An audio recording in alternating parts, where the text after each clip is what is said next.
ময়মনসিংহে ঈদুল আজহার নবম দিনেও খালি নেই রাস্তাঘাট। এসএমকে মিজানের পাঠানো তথ্যচিত্রে থাকছে ডেস্ক রিপোর্ট। জনাকীর্ণভাবেই ছুটে চলছে কর্মস্থলে যাত্রীরা। অন্যান্য দিনের মতোই বেপরোয়া হয়ে পড়েছে বেশিরভাগ যানবাহন। যাত্রীরা বিভিন্ন ধরনের যানবাহন দিয়েই ঈদ শেষে ছুটে চলেছেন কর্মস্থলে।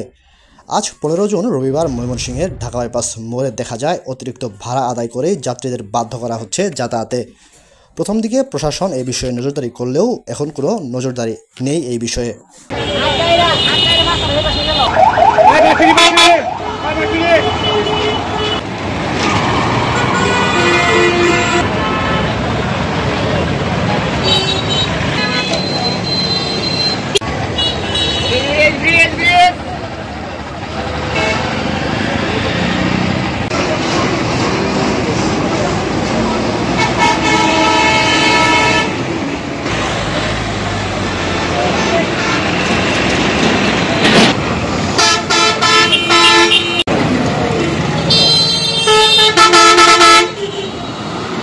Oh,